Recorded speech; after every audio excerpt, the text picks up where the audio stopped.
Good morning, children. So, I have decided to start with the class 8 social science explanation. As it is a new book, Exploring Society, India and Beyond, I think my previous video will not work that much, which is on my previous channel also. So, I'm going to start a new series in which I'm going to talk about the new chapters of the new book, Exploring Society, India and Beyond. This is the first part, and as you all know that first chapter is quite related to resources, natural resources basically. So I would like to start from that only. And this book has a different approach. Like all the new series books have a different approach, and that approach, if you can just check out in your book, that it starts with some quotation, some quote, some sayings from our literature or from some scholars. That's a very good thing, which tells us about the perspective of the lesson. So I'm going to start with natural resources and their use this time. And this chapter starts with certain questions with one quotation, that is, concerned social scientists are clear on what we need to do. We must move toward a regenerative economy, an economy that operates in harmony with nature, repurposing used resources, minimizing waste, and replenishing depleted resources. We must return to the innate wisdom of nature herself, the ultimate regenerator and recycler of all resources. This is said by Christiana Figueres and Tom Rabbit Carnac in The Future We Choose. So this is quite relevant if we talk about nature, that today we are using nature, we can say, like, unwisely, because we are greedy for our development. So when I say that nature needs to regenerate, and when anybody says nature needs to regenerate, we need to give time. We need to give it the conditions which we are failing to do nowadays. Just because we are using it unwisely, we are trying to utilize as much as we can, being selfish, being greedy. So the perspective here first to learn is that what exactly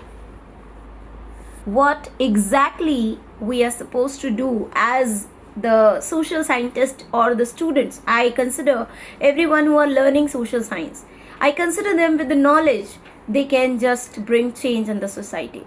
So I would today request to learn this lesson in a way that we can do something for our nature.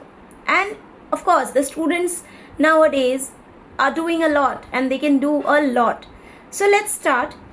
It starts with a picture which is Dudh Sagar waterfall and the railway bridge in Goa, India. So it's very beautiful, but why it is shown? Because it's one of the natural resources. And from here, some questions are like arising. The first question, how do we categorize natural resources? So there are so many natural resources, and we categorize them on the basis of certain things. We'll be talking about this in this chapter. And I am I can say, very happy that now the chapters are starting with a question, or with so many questions, so that a student first think about those questions and then start learning to find out what are the answers of these questions. So let's start. So second question is asked, what is the connection between distribution of natural resources and different aspects of life? So it's again, like we all know that distribution of resources are not equal. It's uneven on the earth. So how it is going to affect our different life aspects, we'll be talking about it. What are the implications of unsustainable use, over exploitation of natural resources? So if I say that we all are using natural resources unwisely and in an unsustainable manner, so how it is going to affect us? It's it's not going to affect us. It's already affecting us, and many things are happening. We are seeing the climate change. We are seeing the nature getting polluted. We are suffering from so many diseases. So all these things are going to be the part of this chapter which we are going to learn. I hope you all are understanding the things what I'm trying to say. And if you don't understand, please put a message. Please put a comment in the section, in the comment section, so that we can just talk about it later. And I don't think so I'm going to complete this in this video only. It's just the perspective which I wanted to give, and then I will start with the further things. So next part is, there are two pictures, and I'm going to talk about everything, not only the text but everything. So there are two pictures. If you can see, two pictures are, one is 1.2, a microhydel plant in Himachal Pradesh, the power of flowing water converted into electricity. We all know that there are so many hydroelectricity generating plants everywhere, like but why we are talking about this particular plant? Because it's in Himachal Pradesh. Himachal Pradesh is an area where we see hilly region and lack of resources, but yes, because water is available there, so they are converting it into energy, and we are trying to do it sustainably.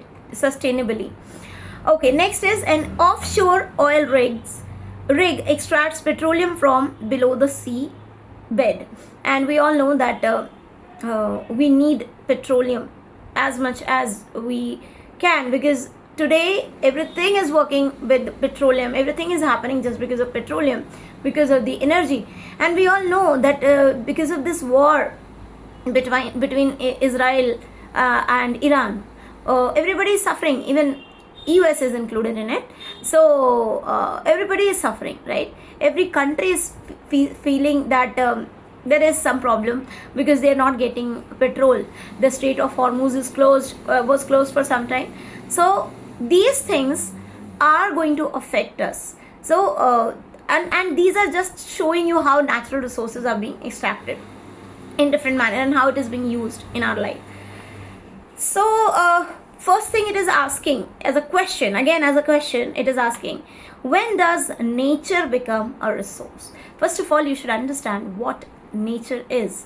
Nature is everything which was not created by human, and it was already there on the earth before even humans, right? So that is what is nature. Everything available in nature, naturally it is available. It's not made by humans. It is nature, right? Every substance, every element in the nature, water, air, wood, forest, which was already there. So all these things, sunlight even, all these things are nature. And when does it become a resource? Any element in nature becomes a resource when it is useful to human, when it is being used by human, then it becomes resource, right? So as we all know that from the beginning we are using certain things like knowingly or unknowingly as a resource.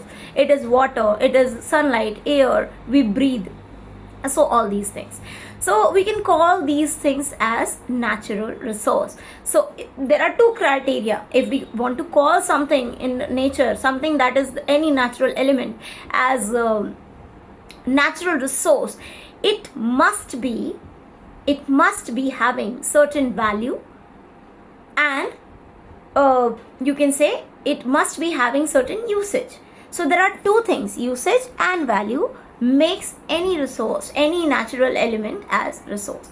Okay, so I hope you understood this part, and we will be considering that earth has so many resources, but it's not divided, it's not distributed evenly on the earth's surface. On the earth, we can say the reason is that it's nature, it's not done by human. If human have done it, it must have been in a different manner, but because it is divided by humans, it's divided by nature, it's done by nature, it's unevenly distributed.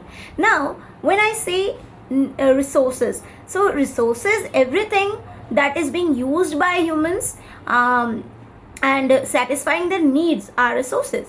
And there can be three types of resources, out of which one is natural resource. Can you tell me what are those two types? If I say the resources can be classified into three categories, so my 8th class students must be knowing that there are two more categories of the resources other than the natural resource. So you need to tell me in the video, at the end of the video, or in the comment section, that what are those three types of resources. One, you have already known, that natural resource, okay, and two, you have to tell me. So let's meet in the next video. Till the time, just tell me how did you like it. Thank you so much.